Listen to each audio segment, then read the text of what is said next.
everyone. I'm Elizabeth Cantey, and this is another episode of Living Enlightened Every Day. Today, we're doing a follow-up on last week where we talked about true surrender. What is true surrender? And I have some more ideas and insights on it. Stay tuned.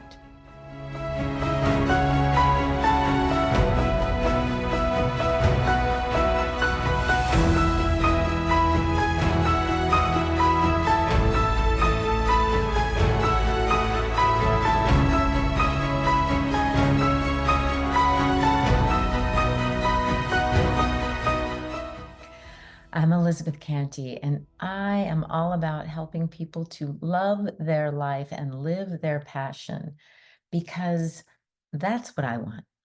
That's what I want to do. I'm all about living my passion, living in joy, living in love, living for fun. And I do have a motto, if it's not fun, I'm not doing it. We'll talk a little bit about that. And I invite you as you listen to this episode, as all my episodes, as anything that you involve yourself in, I invite you to check in with yourself. How are you being? Who are you being? What are you being right here, right now, as you listen or watch this podcast? Are you being curious? Because when we look for something, for answers, for encouragement, for understanding or insight or transformation, we will find it. I encourage you to look from what you are looking to find. That's a good one, right? And so last week I talked about surrender, true surrender, and what that means to me, what I'm exploring, what I'm understanding now. And I will have that episode in the notes below. You can look for that. And the idea is to allow feelings, especially feelings, to come up and to witness them, to observe them, to be with them. In that sense, it's to be curious about them because oftentimes what we want to do is say, I don't want to feel this way. I don't want to feel bad or sad or angry or frustrated or upset. I don't want to feel judged. I don't want to feel wrong. I don't want to feel blamed or shamed, any of these things. So when those things come up, we tend to rush to not feeling them, which means we're stuffing them, we're squashing them, we're sitting on them. And so last week I talked about becoming the witness to them and just having that sense that we're here and we're watching this event, this feeling arise in us. And it could be a feeling in the gut or the heart or the head, the throat, a tightness in the throat. It could be any of these things that my shoulders will just tense up if it's something like that. And as we notice, we can just watch as it happens. We can look, we become the observer of it. And here's the key I mentioned last week, and not try to change it, because just by witnessing it, by observing it, by becoming aware of the tightness or the feeling or the thought that is naming this feeling, we allow it to be. And as we're doing that, as it's arising, we can just allow it to be. And we can be like a child, curious. What is this? What am I responding to or reacting to? It's just another layer of surrender, is asking the question, what is this all about? Without the need to change it. So again, I'll keep referring back to that, because as we decide something needs to be changed, we are judging it as wrong, bad, not good. We decide as soon as we judge something that we don't want it or we want to hold on to it. If it's a good feeling, right? We want to, we're just attaching ourselves to it. So both of those are not allowing us to be present with what is. And that is the coming and the going of feelings, of situations, events. And as we learn to just be curious, what is this about? Oftentimes, we find that a feeling is arising because of a thought we're having about something. So we're having a thought about last week I used the example loneliness. This feeling of loneliness comes up, and if I really get curious about it, where is this coming from? What is this about? And again, I'm the witness watching. I'm just watching, I want to say playfully, but sometimes it might not be that feeling of playful, but it's we're stepping back and allowing it to be this thing, this event, this loneliness or fear, um, judgment, shame, whatever it is. And as we watch it, we can become curious. What is this? Where's it coming from? And we might hear the answer, these thoughts about a previous relationship or a current situation, something that's happening. And when we notice that this feeling, this judgment is coming up about an event or a situation or a memory or a thought, we can then begin to notice, I'm really judging these memories that are coming up. I'm really judging when we step back and look at the feelings coming up and become curious. Then we usually can get an answer. Where is this coming from? Why is this coming up now?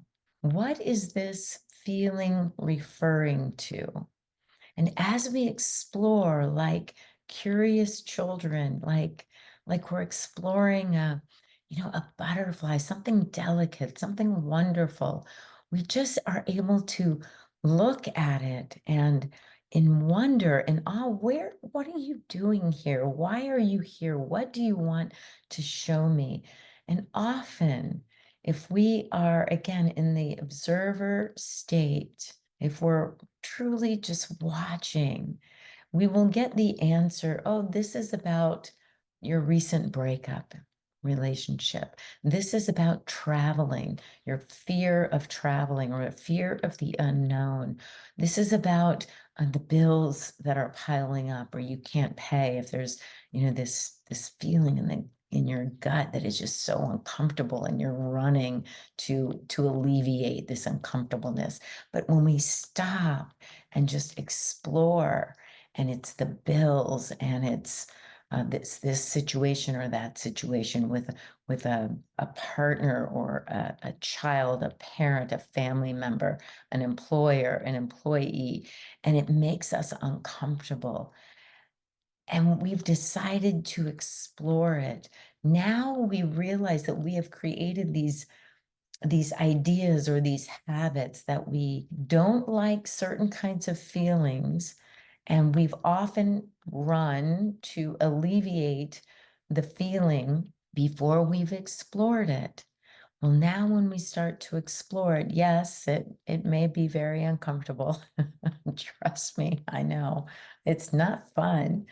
But what's fun is witnessing this rising up of the feeling, the rising up of the answer. Why are you here? What would you like to show me?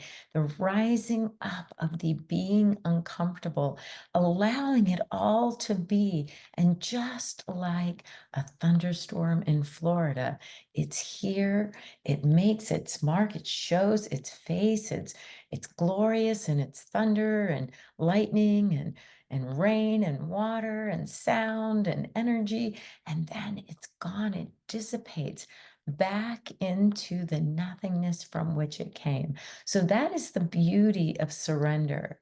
And we're going to talk a little bit more about the idea of being curious, where these feelings that make us so uncomfortable, where are they coming from? And oftentimes we can have a thought or a memory that comes up, and It is our reaction to an event.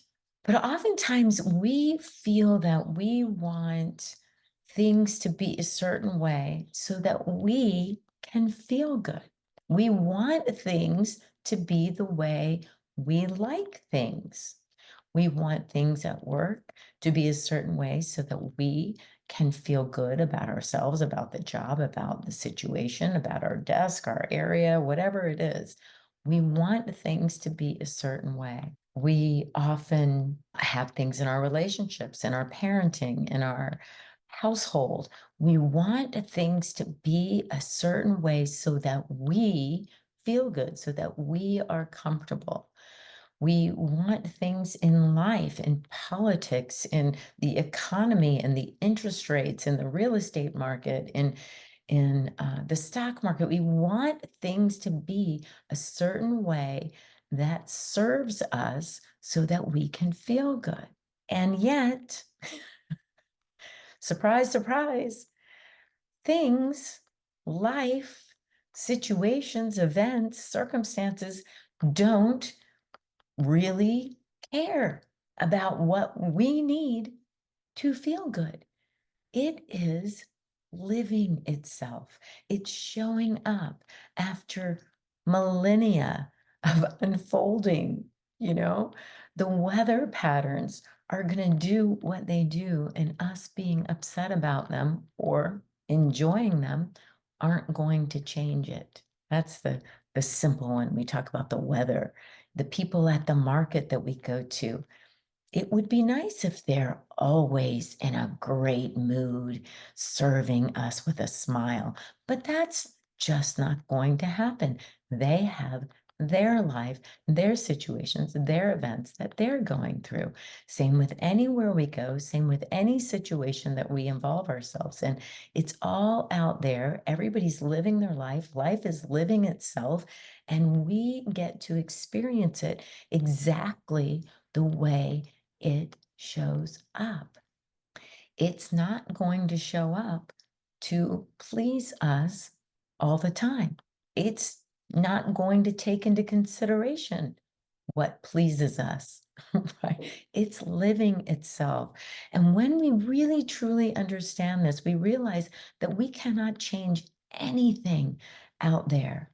We can't change any person, including our children, including our spouse, our partners, our lovers, our friends. We can't change our bosses, our employers. We can't change anything out there. What can we change? Can't change the weather. We can't change the million decisions it took to raise the interest rates yet again. We can't affect the decision it's going to make when they start lowering it again. What can we do?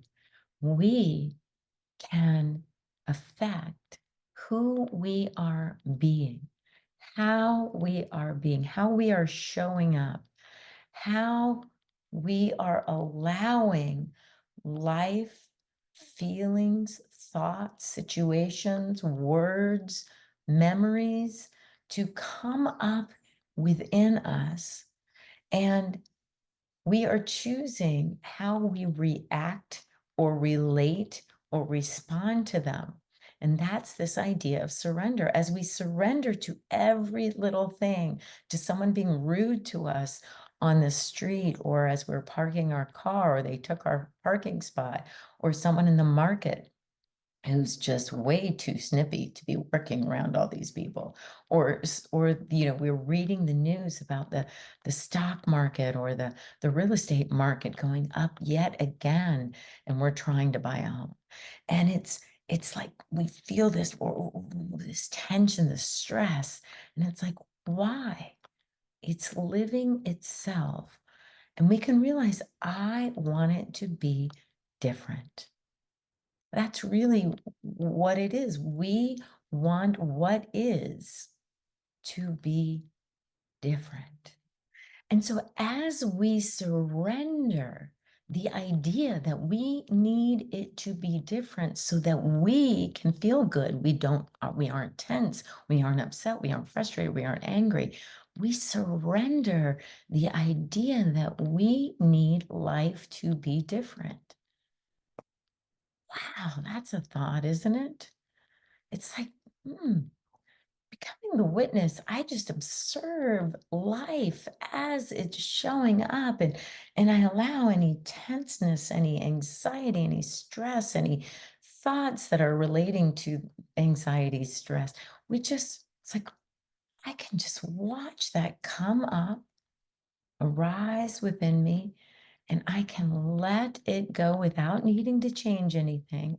And I can release and then be right where I am, doing exactly what I'm doing, being with whomever I am with, and seeing good, seeing God, seeing wholeness, seeing oneness, seeing love, peace, and joy right where I am without needing to change anything.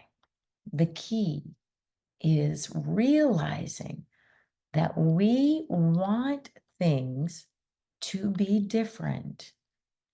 And when we release and surrender the idea that we need things to be different in order to feel good, we begin to realize that feeling love, peace, and joy is always available within us, regardless of circumstance, regardless of how life, people, events, the news, the weather, the traffic, um, the virus, whatever is happening.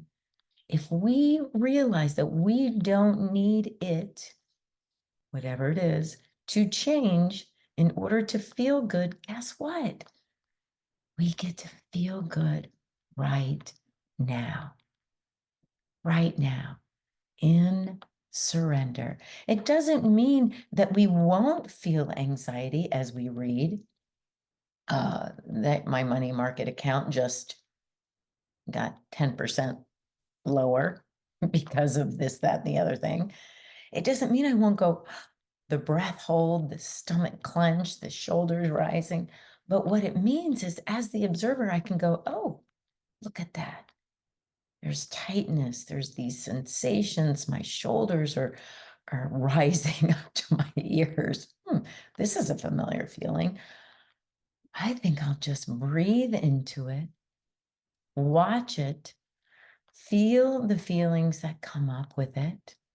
Notice the thoughts. Oh my gosh, what about retirement? What about this? What about that? What about the money I was going to take out next month to pay for this, that, and the other? The hole in the roof. It's like, oh, that's just another uncomfortable feeling. I can just watch that rise up. Wow, there it all is. It's all coming like that summer storm is just coming up, and I can witness it without needing to change it.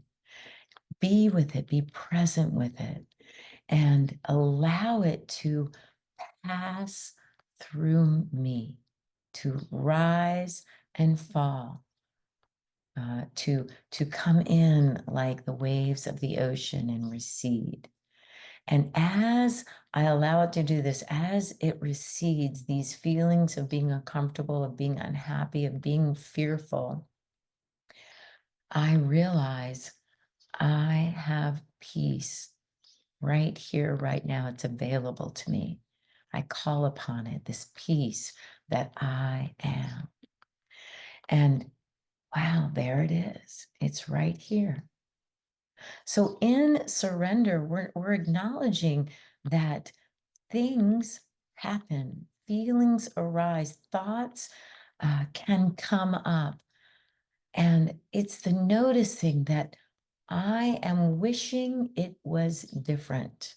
I'm wanting these thoughts not to be here. I'm wanting the loneliness not to be here. I'm wanting the fearfulness not to be here. So instead of suppressing, repressing, getting rid of, um, running away from these thoughts, feelings, and sensations, I put some space between me and the thought. I am not this thought. I am not this feeling. It is happening in me. It is something I am experiencing right now. Examining it like a child, like looking at a butterfly, something delicate in our hands. And at some point, with some things, we can even be grateful.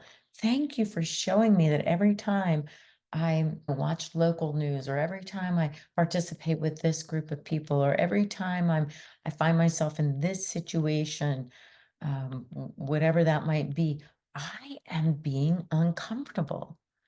And now, instead of blaming them, those, that, I change what I am doing or being, how I am being. I don't put myself in that situation. I don't watch that particular news program. Whatever it is, I change this. The only thing that I could ever change is right here, right now, my consciousness, my awareness, my presence, who I am being. Ah, that is what I got this week. I really am working on this idea of nothing out there needs to change for me to be in love, loving, and loved. Nothing out there, no situation, no. If I miss my flight and I miss my meeting and it causes stress and anxiety for all these people, they can give me how unhappy they are, how upset they are that I missed this, or I couldn't do this, or I wasn't able to be there. And I can say, that's, hey, did everything in my power that I could do to be present for this situation. And so I don't have to take on the blame, the shame, the guilt, the anger. I can be who I choose to be: responsible, loving, kind, making another plan, being as accommodating as I can be within myself. All of those things, yes, but taking that on, owning it as who, as mine, no, I don't have to do that. You don't either. We can be present to our highest good whenever we choose. And it begins with realizing that right where we are whole, perfect, and complete.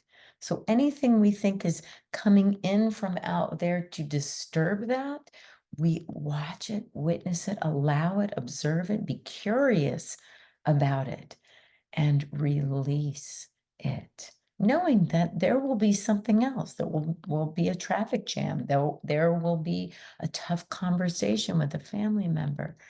And we watch the uncomfortableness come, and we choose to stay present, stay curious, stay in love, in peace, in harmony with what is showing up. And that's the blessing. Our life flows, all the little things flow, and then all the big things flow. Honestly, it's a miracle. So I encourage you again to layer on this with last week's discussion of surrender, and let me know how it's working for you. I would love to hear from you. You can reach me at elizabethcantey.com or leave a message here.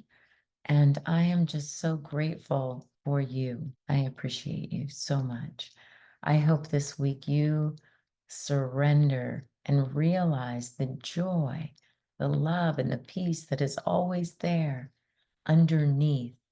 It is our true nature, our true self is always available. And we can just surrender and surrender and surrender again to anything that is disturbing our peace, our love, and our joy. I hope this week you laugh, love, and live enlightened every single day. If you like this, hit like, hit subscribe, and share it with a friend. And let me know how it goes. Peace.